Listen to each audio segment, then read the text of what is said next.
बात करेंगे दिल्ली के तिहाड़ जेल की, जो एक बार फिर से सुर्खियों में है। इस वक्त जबरदस्त सुर्खियां हैं। पहली वजह है तिहाड़ में दिल्ली के मुख्यमंत्री अरविंद केजरीवाल का बंद होना, और दूसरी बहुत बड़ी वजह, बहुत सनसनीखेज वजह है, और यह है कि कल तिहाड़ जेल में एक मर्डर हुआ। कैदियों के बीच ऐसी मारामारी हुई कि देखते ही देखते पूरा मामला खूनी संग्राम में तब्दील हो गया और एक जान चली गई। आपको बता दें कि इस वक्त दिल्ली के सीएम अरविंद केजरीवाल शराब घोटाले के आरोप में तिहाड़ जेल में बंद हैं।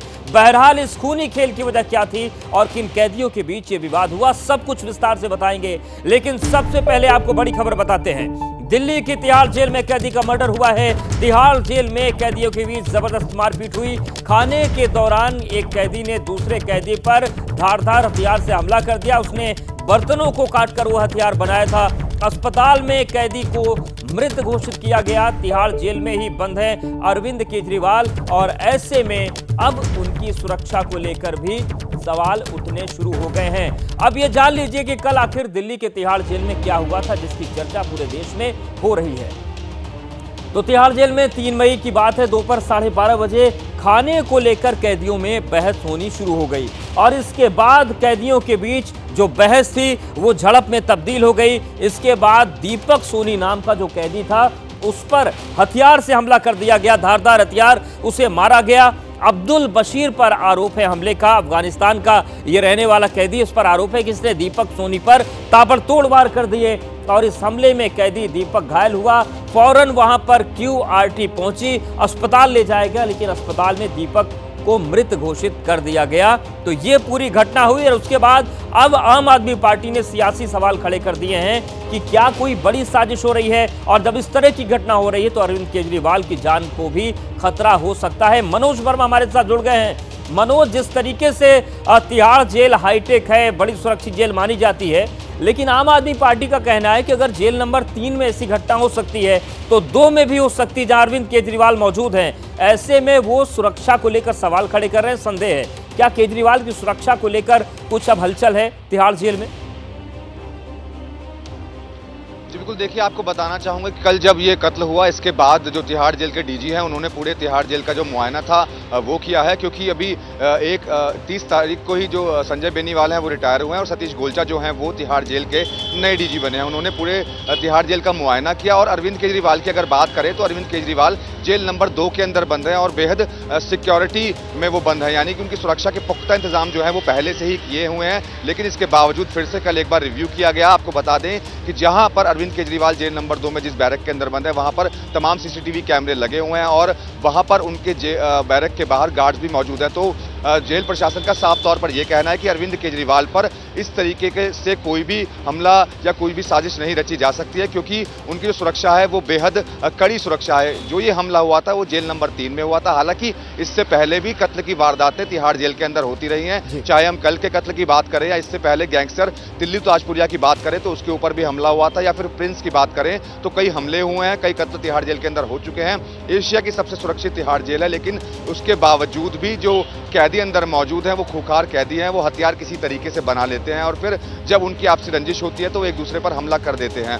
फिलहाल अगर केजरीवाल की बात करें तो वो बेहद सुरक्षित हैं। तो तिहाड़ जेल के सूत्र हमें बता रहे हैं CCTV से लगातार निगरानी उनके ऊपर रखी जा रही है, और जो तमाम सुरक्षा कर्मी हैं उनकी बैरक के बाहर मौजूद हैं। जी बहुत धन्यवाद मनोज, आपका हमारे साथ जुड़ने के लिए, जानकारी और अपडेट्स को देने के लिए। बात कर लेते हैं RJD नेता तेजस्वी यादव की और उनके सेना पर दिए गए बयान की, जिस पर सियासत तेज हो गई है। तेजस्वी यादव हिंदू धर्म पर बोल रहे थे। इस दौरान उन्होंने दावा किया कि देश के प्रधानमंत्री हिंदू, देश की राष्ट्रपति हिंदू, सभी राज्यों के मुख्यमंत्री हिंदू, तीनों सेना अध्यक्ष हिंदू हैं। तो फिर ये लोग कह रहे हैं कि धर्म खतरे में है, जिस पर सेना के पूर्व अधिकारियों ने आपत्ति जताई है, और उन्होंने कहा है कि सेना का धर्म केवल शौर्य होता है, राष्ट्र की रक्षा होती है।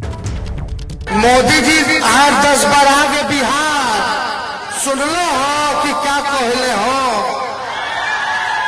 क्या बोला, क्या देंगे, कुछ नहीं। हिंदू मुस्लिम खतरा है रे सनातनी के, प्रधानमंत्री हमारे सनातन धर्म के, राष्ट्रपति सनातन धर्म के, तीनों सेना के अध्यक्ष सनातन धर्म के, सब मुख्यमंत्री सनातन धर्म के, हर प्रदेश के हर गवर्नर सनातन धर्म के, फिर भी कह रहे सनातन सनातनी खतरे में। कैसे रे भाई? अरे सब ठग लोग है, ये लोग समाज को बांट करके राज करना चाहता है, इसलिए इनके झांसे में नहीं आना है। बीजेपी का मतलब है बड़का झूठा पार्टी। तो तेजस्वी यादव के सेना पर दिए गए बयान पर सेना के पूर्व अधिकारियों ने आपत्ति जताई है। सेना के पूर्व अधिकारियों ने तेजस्वी पर क्या कहा है, सुनवाते हैं आप। सेना को पॉलिटिक्स से बाहर रखिए, बहुत ही ज्यादा क्लीन और ए पॉलिटिकल ऑर्गेनाइजेशन है कि ऑफिसर मैस, चाहे ऑफिसर मैस आर्मी का हो, नेवी का हो, चाहे एयरफोर्स का हो, वहां पे दो बातें तो हम बिल्कुल बाहर रखते हैं, हम अंदर डिस्कस करते ही नहीं है। वो है पॉलिटिक्स और रिलीजन, क्योंकि फौज में केवल एक ही मजहब, एक ही रिलीजन होता है, वो होता है देश पहले आता है, ठीक है ना। फौज के अंदर प्रत्येक यूनिट में मंदिर भी होता है, मस्जिद भी होती है, चर्च भी होती है, गुरुद्वारा भी होता है। फौज का एक army commander lieutenant general PM Harris है और बीते हुए कल में भी फौज के अंदर chief of the air staff यानी कि air chief marshal Idris Hasan भी रह चुके हैं। यानी ये समझ लेना चाहिए कि फौज हिंदू मुसलमान से ऊपर है, केवल योग्यता, ताकत और शौर्य के ऊपर काम करती है। भारतीय सशस्त्र बलों को राजनीति से बिल्कुल दूर रखना चाहिए, क्योंकि भारतीय सेना, भारतीय वायुसेना और भारतीय नौसेना भारत के ब्रह्म अस्त्र हैं। भारत की फौज को भी राजनीतिक या धार्मिक रंग देने की कोशिश की गई है। ये गौरतलब बात है कि आज़ादी के बाद से ही भारत की फौज हमेशा से ही धर्मनिरपेक्ष रही है और भारत की फौज में चाहे वो जवान हो या अफसर हो, चाहे वो हिंदू हो, मुस्लिम हो, सिख हो, ईसाई हो, बौद्ध हो, जैन हो, सब ने मिलजुल कर देश सेवा का प्रण लिया हुआ है।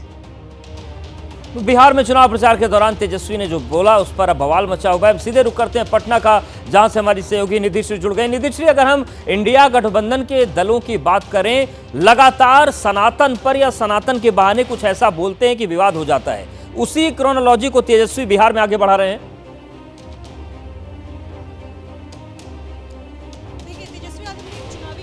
सभा को संबोधित करते हुए उस बयान पर, अमित शाह के उस बयान पर प्रतिक्रिया देते हुए ये कहा, जब अमित शाह ने कहा कि एक तरफ आपको नरेंद्र मोदी के साथ चलना है या औरंगजेब फैन क्लब के साथ चलना है, आपको तय करना है। और इसके जवाब में तेजस्वी यादव ने सभा को संबोधित करते हुए कहा, हालांकि ज़्यादा बोल गए तेजस्वी ये भूल गए कि राजनीतिक पद पर सवाल खड़े करना और सेना अध्यक्ष के धर्म पर इस तरीके का कटाक्ष करना चुनाव में उनको नुकसान पहुंचा सकता है, क्योंकि वो ये कह रहे थे कि देश में बेरोजगारी की चर्चा नहीं हो रही है। 60% से ज़्यादा युवा बेरोजगार है, उसकी चर्चा नहीं हो रही है। हिंदू मुसलमान की राजनीति हो रही है। और उसी क्रम में उन्होंने कहा कि देश के जब PM, CM सभी हिंदू हैं, तीनों सेना अध्यक्ष हिंदू हैं, तो हिंदू धर्म खतरे में कैसे है। और ऐसा नहीं है कि तेजस्वी यादव ने पहली बार ऐसा कहा है। ठीक 2 साल पहले जब एक कार्यक्रम में शिरकत कर रहे थे तेजस्वी, तब भी उन्होंने यही बातें कही थी कि जब देश के बड़े बड़े संवैधानिक पद पर जो लोग बैठे हुए हैं वो हिंदू हैं, तीनों सेना अध्यक्ष हिंदू है, तो हिंदू धर्म खतरे में कहाँ से ये बात आ रही है। और ये जो बयान है, जब चुनाव तीसरे चरण के चुनाव होने हैं ठीक 2 दिन बाद, और ऐसे में जो राजनीति है वो सनातन धर्म, हिंदू मुसलमान मंगलसूत्र पर आ पहुंची। और ऐसे में तेजस्वी यादव का एक चुनावी सभा को संबोधित करते हुए, चूंकि सबको पता है कि जो सेना अध्यक्ष होते हैं वो धर्म जाति से ऊपर होते हैं, वो किसी राजनीतिक पद पर नहीं होते। बिल्कुल, और यही सवाल अब सेना के जो पूर्व कर्मी रहे वो भी उठा रहे हैं और हर वर्ग यही कह रहा है कि सेना को इस तरीके की धर्म की राजनीति में कम से कम नहीं घसीटना चाहिए था। बहुत शुक्रिया निधि आपका हमारे साथ जुड़ने के लिए, जानकारी और अपडेट्स को देने के लिए। तो तेजस्वी यादव के सेना और सनातन धर्म पर दिए बयान पर सियासत गर्मा गई है। जेडीयू ने तेजस्वी को उनके बयान पर घेरा है। जेडीयू ने आरोप लगाया कि एक समुदाय के वोट के लिए तेजस्वी इस तरीके के बयान दे रहे हैं। हिंदू मुस्लिम की जो चर्चा है वो देश के अंदर तेज हो गई है और कल तेजस्वी यादव ने भी इसको लेकर एक बयान दे दिया है। देखिए, इन बयानों के माध्यम से तेजस्वी यादव जी अपनी राजनीतिक कमजोरी को प्रदर्शित करते हैं। अगर सचमुच उनके पास जनता से जुड़े बुनियादी मुद्दे होते तो इस तरह के बयान उनकी तरफ से नहीं आते। दूसरा एक आपत्तिजनक शब्द है, आपने भी सुना होगा, जो दर्शाने के लिए काफ़ी है कि राजद के नेताओं के अंदर का जो राजनीतिक संस्कार है वो किस तरह का है। और आश्चर्य की बात है भाई, आपके पास बुनियादी मुद्दे नहीं। एक तो आप रोज़गार का ढकोसला देते हैं, आप सोचते हैं कि अभी वही ज़माना है जब नौकरी देने के नाम पर ज़मीनें लिखवा ली जाएं, और दूसरी तरफ आप इतने कमज़ोर हैं अंतर्मन से कि आप ऐसे बयानों का सहारा लेते हैं, ऐसे मुद्दों का सहारा लेते हैं। उसके पीछे की उनकी मंशा क्या होती है कि ख़ास समुदाय का वोट पोलराइज होगा उनके प्रति, लेकिन ऐसा कुछ भी नहीं होने वाला है। किसी समाज के लोग उनसे नहीं जुड़ने वाले हैं, चूँकि देश में सबसे बड़ा मुद्दा आज की तारीख में विकास है और एनडीए की जो सरकार है उसी पर काम कर रही है। फौज को लेकर उन्होंने कहा कि देश के तीनों सेना प्रमुख हिंदू हैं, कमांडेंट हिंदू है, तो क्या अब फौज में हिंदू मुस्लिम देखा जाएगा? ऐसा नहीं होता है। आरक्षण के दायरे से भी फौज बाहर है। सेना के जो हमारे जवान हैं, जो भी हमारे लोग हैं, बड़ी मुस्तैदी के साथ देश की रक्षा में, सुरक्षा में लगे हुए रहते हैं, अपने प्राणों तक की आहुति दे देते हैं। उनके शौर्य को तो हम सलाम करते हैं, लेकिन तेजस्वी यादव जी उनको भी अपनी राजनीति में समेटने की कोशिश कर रहे हैं, हिंदू मुस्लिम के एंगल में समेटने की कोशिश कर रहे हैं। ये बहुत दुर्भाग्यपूर्ण है। चुनावी जंग में बयानों के बयार हैं। इन सब के बीच जो काउंटर एफआईआर वाली लड़ाई है वो भी चल रही है। तेलंगाना में गृह मंत्री अमित शाह के खिलाफ चुनाव आचार संहिता के उल्लंघन के मामले में मुकदमा दर्ज किया गया है। अमित शाह पर आरोप है कि अपनी चुनावी सभा में उन्होंने बच्चों का इस्तेमाल किया। एफआईआर में अमित शाह के अलावा और बीजेपी के नेताओं के नाम भी शामिल हैं। हैदराबाद से बीजेपी उम्मीदवार माधवी लता के चुनाव प्रचार हो रहा था और इस रैली में केंद्रीय गृह मंत्री अमित शाह भी मौजूद थे।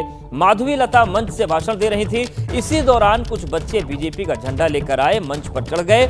मामला बच्चों से जुड़ा था, लिहाजा कांग्रेस ने तुरंत मुद्दे को लपक लिया और आदर्श आचार संहिता का आरोप लगाकर चुनाव आयोग से शिकायत कर दी है।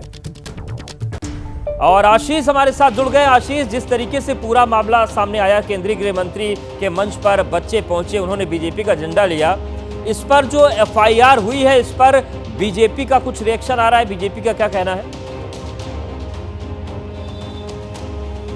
ज़ाहिर तौर पे इस पर बीजेपी का रिएक्शन आया है। बीजेपी ने काफ़ी स्ट्रॉन्ग रिएक्शन दिया है। बीजेपी के विधायक टी राजा सिंह हैं, गोशा महल कॉन्स्टिट्यूंसी जहाँ पर ये रैली हो रही थी, जहाँ पर ये रोड शो आयोजित किया गया था, उनका भी नाम इस एफआईआर में है। उन्होंने इस पूरे जो एफआईआर है, जो आरोप लगाए गए हैं कांग्रेस पार्टी के द्वारा या जो कंप्लेन दी गई थी कांग्रेस पार्टी के द्वारा, उस पर सवाल खड़े किए हैं और उन्होंने भरोसा जताया है कि हैदराबाद पार्लियामेंट्री कॉन्स्टिट्यूंसी में हैदराबाद की जनता, हैदराबाद के वोटर उनके पक्ष में मतदान करेंगे।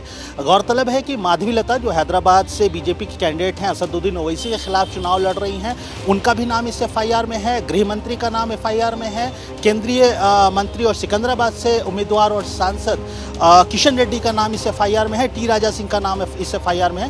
पूरा मामला मई 1 का है। मई 1 को रात में करीब 9:30 बजे अमित शाह पहुंचते हैं पुराने शहर के इस इलाके में। यहाँ उनका रोड शो प्लान होता है। हालांकि ये रोड शो करीब 2.5 घंटे से ज़्यादा डिलेड था। आधे घंटे के दौरान के टाइम लिमिट में ही, क्योंकि 10 बजने वाले थे, उस टाइम लिमिट में ही अमित शाह जी ने अपना रोड शो कंप्लीट किया, छोटा सा भाषण दिया। उस भाषण के दौरान मंच पर जब सारे नेता मौजूद थे, इन बच्चों को भी वहां पर देखा गया। मौजूद थे ये बच्चे और उनके हाथ में पार्टी का सिंबल था।